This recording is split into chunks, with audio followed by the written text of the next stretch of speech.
Wesh l'équipe, comment ça va? Bienvenue aujourd'hui pour un nouveau live. Aujourd'hui, live sur la réact au spoil complet de One Piece, hein. Donc le chapitre 1130, va y avoir pas mal de choses, j'ai trop hâte les gars, parce que va y avoir des théories entre guillemets validées. Vous allez être trop contents parce que voilà, vous êtes au bon moment, au bon endroit. Donc je vais les mettre là sur mon écran après tout à l'heure et je vous montrerai tout ça en détail. On a théorisé sur pas mal de choses dans les précédentes vidéos. Je vous les mettrai en haut à droite histoire que vous puissiez aller les regarder. N'hésitez pas à aller les regarder parce que beaucoup d'informations qui vont prendre leur sens dans cette vidéo. Et aussi, si jamais vous voulez participer au développement de la chaîne, vous connaissez les gars, hein, le petit like, le petit follow, le petit commentaire. Comme d'habitude, hein, ça nous aide pour le référencement et l'algorithme. Sinon, vous avez la petite souscription YouTube pour participer de manière financière. Et il y a même l'abonnement Twitch qui vient de sortir. Donc voilà, n'hésitez pas à y aller. Vous avez comme d'habitude du contenu exclusif, etc., etc. Vous connaissez les gars. Donc voilà, je pense que j'ai fait le tour les gars pour l'auto-promo. Ok, donc je disais les gars, aujourd'hui les spoils sont sortis vraiment plus tôt que d'habitude. Hein, c'est très très rare. Habituellement, 22h30, et ça peut aller jusqu'à minuit et demi, voire bien plus tard. Mais aujourd'hui,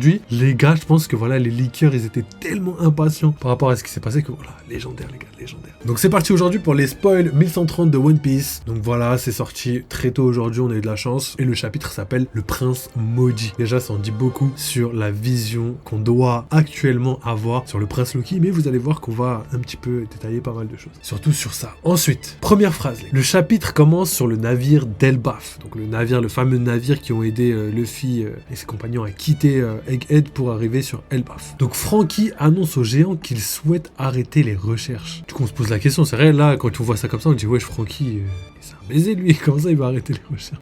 Mais au final il a raison parce que nous on sait où ils sont. Et du coup ils ont fait tout ce qu'ils pouvaient. Jinbei a même demandé aux requins de chercher dans la mer voisine, dans les mers voisines. Et en plus c'est trop bien Jinbei, comment regardez son utilité, comment elle est légendaire Jinbei. Il a vraiment toute sa place dans l'équipage. C'est peut-être même le mec le plus utile de l'équipage. Alors, mais ils n'ont rien trouvé. Leur meilleure option est donc de faire confiance à leur Nakama et d'aller attendre à Elbaf. Là, j'aime beaucoup. Tu vois, c'est là où j'ai bien aimé. Ça nous montre en tout cas, ils ont une confiance aveugle dans leur Nakama et que voilà, il faut leur faire confiance. Ils savent se débrouiller, c'est plus des enfants. Surtout que là, il y a vraiment Sanji, Zoro. Donc déjà, eux, ils peuvent nager. Donc voilà, s'ils sont tombés dans l'eau, ils sont là. Et en même temps, voilà, en termes de puissance, ils ont rien à craindre de personne. Ou pas. Parce que, à ce qui paraît, on a quelqu'un de vraiment très très puissant sur cette île. Vraiment très très puissant. Vous allez voir, vous allez être choqués. Alors, les géants acceptent et le navire d'Elbaf poursuit sa route. Le groupe de Luffy sort du diorama de Rhodes, redécouvre qu'il se trouve à l'intérieur d'un château géant, semblable à un château de Lego, au milieu d'une terre enneigée entourée de forêts et de montagnes. Donc là, quand il dit semblable à un château de Lego, je pense qu'il parle de l'architecture et pas vraiment genre comme s'il y avait un château en Lego à l'extérieur. Vous avez capté. Ou peut-être, je sais pas du tout, mais ça m'étonnerait quand même. Donc on continue. Le château qui se trouve au sommet d'une des montagnes possède un très long pont relié à une énorme branche d'arbres dans le ciel. Donc déjà là, on a des petites informations sur ce qui va se passer. Mais si vous vous posez la question de savoir est-ce qu'on va voir Elbaf, est-ce qu'on va en apprendre plus sur le design et en même temps comment l'île est dispositionnée, en tout cas en termes de village, ville, etc., et ben la réponse est oui, je vous spoil tout de suite. Oui les gars, on va tout savoir dans le chapitre. Ok, continuons. Nami est prise de vertige et décide de retourner à la cuisine. Non, c'est pas ça. À cause de l'échelle de tout ce qui se passe soudain.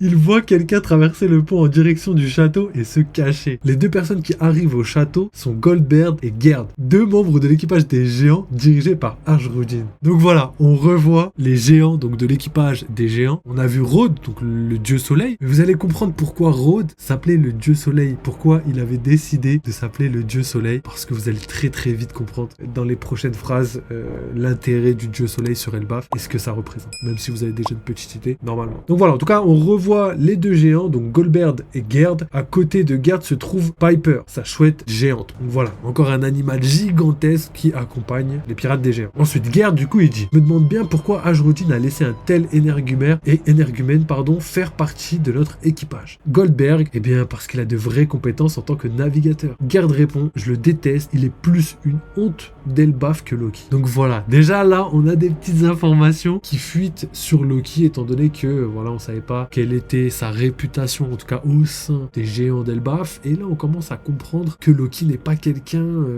d'apprécié. Mais vous allez très vite comprendre que c'est potentiellement bizarre. C'est tout ce que je peux dire. On continue. Comme l'intrusion est illégale à Elbaf, Rhodes a l'habitude de s'emparer des navires qui se trouvent à proximité et de les déclarer intrus. De cette façon, Rhodes peut les enfermer alors que Goldberg et Gerd frappent à la porte du château pour appeler Rhodes. En tout cas, voilà, tout ce qu'on sait pour l'instant, c'est que l'entrée à Elbaf, elle est illégale, donc forcément, à chaque fois que Rhodes capturait quelqu'un, il avait juste à dire ouais, bah ils se sont introduits illégalement, bam, ils vont en prison. Et la prison, bah, c'est le monde du diorama qu'on connaît maintenant très très bien. Donc voilà, il s'en sortait bien. Il est pas si bête, Rhodes, même si tout le monde le déteste. On continue. L'équipage de Luffy traverse le pont en courant. Sous le pont se trouve une forêt et de nombreux loups géants. Donc ça, c'est intéressant, parce que là, on commence à connaître, enfin pas à connaître, mais en tout cas à comprendre un petit peu là où ils sont, là où ce qu'ils font plutôt, et bah, on voit un petit peu la faune, la flore, etc. Et c'est vrai que là, on n'a pas toutes les informations, mais vous allez voir. Au milieu du pont, il y a Luffy qui s'arrête et il dit qu'il le sent depuis qu'ils sont dans le royaume de Block. Et que Zoro et Sanji ont dû le sentir aussi. Et du coup, là, tout le monde se pose la question, mais qui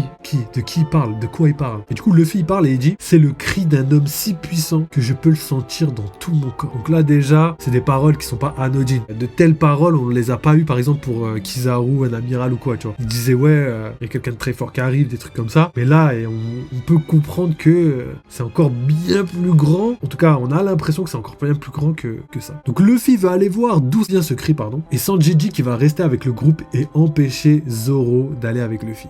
Donc voilà, Zoro. Je pense que Sanji, c'est un petit peu le mec qui surveille Zoro. Parce que Zoro, voilà, incontrôlable. Un peu comme son capitaine, tu vois, ils font la paire les deux. Ensuite, on continue. Sanji. Cette tronche de cactus ne devrait jamais être autorisée à rentrer dans une forêt. Ensuite, Luffy dit aux autres d'aller de l'avant et saute du pont vers la forêt en contrebas. Retour sur le navire d'Elba. Donc voilà, petite coupure entre les deux. Les Martins Facteur livre le journal du World Economic Newspaper du matin. Donc l'une des nouvelles choque Dory et Brogy. Il s'agit de l'attaque de l'île d'Egghead qui parle des pirates guerriers géants. Donc Brogy il dit pourquoi inventer des mensonges pareils? Je ne peux rien lire. Le journal est trop petit. Robin dit je vais le lire alors. Les pirates guerriers géants se sont réveillés de leur sommeil de 100 ans avec le Yonkou, Luffy au chapeau de paille. Ils ont enflammé Egghead. Les deux capitaines des pirates géants, Brogy le démon rouge et Dory le démon bleu, verront leur tête mise à prix pour 1,8 milliard de berry. Nous pouvons voir les nouvelles affiches de Dory et Brogy avec des photos prises à Egghead avec une nouvelle prime de 1,8 milliard de berry. Chacun. Waouh, c'est colossal, ouais, c'est une dinguerie. Ensuite, Brogy, 1,8 milliard, Dory. Nous n'avons pas l'intention de revenir. Ça, c'est peut-être un message qui veut potentiellement dire qu'ils n'ont pas l'intention de revenir en tant que capitaine pirate et de revenir sur l'océan, tu vois. C'est peut-être ça qu'ils veulent dire, tu vois. Et ce qui est intéressant, c'est aussi, se sont réveillés de leur sommeil de 100 ans, tu vois. Donc là, en gros, ils considèrent Dory et Brogy donc sortis d'un sommeil. Donc c'est peut-être une métaphore, mais c'est peut-être la vision qu'ils ont de ce qui s'est passé, tu vois. Mais ça doit être une métaphore. Ensuite, Robin a dit, il y a eu pas mal d'inflation entre 100 ans et aujourd'hui. Donc déjà, les gars, ça c'est une masterclass, parce que c'est une théorie validée dans le sens où, frère, ça fait 2-3 jours, j'arrête pas de faire la blague sur le côté inflation. Je vous dis, ouais, mais c'est parce que l'inflation, tu vois, ils ont gagné autant en oseille, c'est à cause de l'inflation. Et là, gros, c'est le pire, c'est devenu réalité. Et en fait, je m'attendais pas à ce qu'ils fassent ça dans One Piece, tu vois. Intégrer le côté inflation, la monnaie, tout ça, tu vois. Sauf que c'est exactement ce qui s'est passé. Donc déjà, là, c'est une masterclass. C'est encore mieux qu'une théorie validée. Là, c'est vraiment une blague validée, carrément.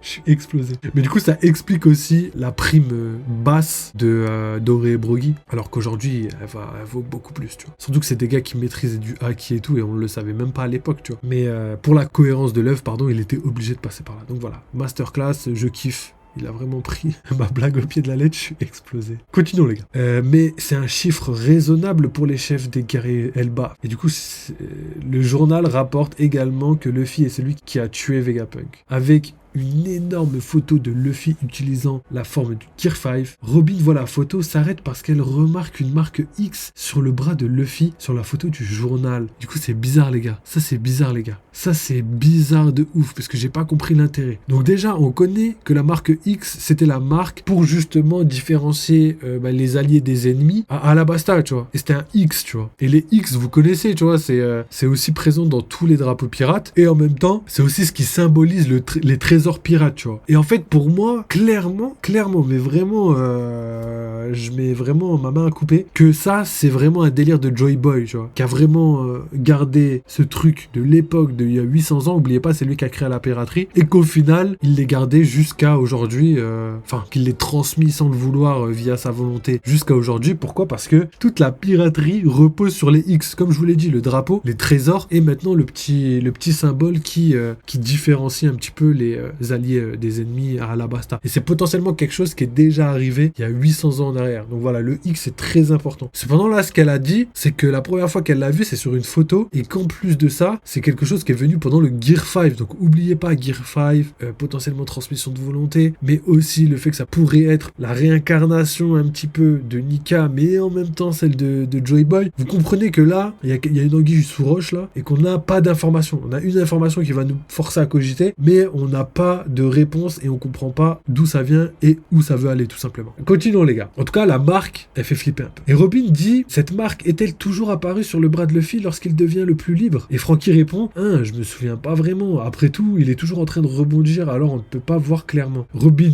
rétorque, c'est un peu artificiel. Son bras se balance ici, mais la marque reste bien visible. Je crois que je l'ai déjà vu quelque part. Dory, quoi qu'il en soit, pensez que Chapeau de Paille est maintenant l'égal du roux, et Brogy, il semblerait que l'un de nos jeunes Ajrudin soit devenu votre sous-fifre. Et du coup, Kachi, il dit, tout compte fait, c'est toujours un fils du roi, c'était un sale gosse, je crois il voulait venir vous chercher aussi, mais la raison pour laquelle seuls les aînés sont venus, c'est qu'il y a des problèmes à Elbaf. Et du coup, Franky répond par, des problèmes? Comment ça, des problèmes? Et en fait, c'est là que va commencer un petit peu l'intrigue qui va servir, je pense, jusqu'à la fin d'Elbaf carrément. Donc là, en fait, on comprend qu'il y a des problèmes. On comprend qu'il s'est passé quelque chose qui a empêché Ajrudin de venir. Et ce quelque chose a un rapport avec le fait que potentiellement Ajrudin, d'après les dires, est un fils du roi. Mais qu'est-ce que ça veut dire fils du roi? Peut-être que fils du roi, c'est ce qui symbolise les guerriers qui se battent pour le roi. Ça, c'est possible. Mais fils de roi peut être le côté littéral qui dit clairement que c'est le fils biologique du roi. Donc, je vous dis ça et vous allez comprendre pourquoi ces informations vont être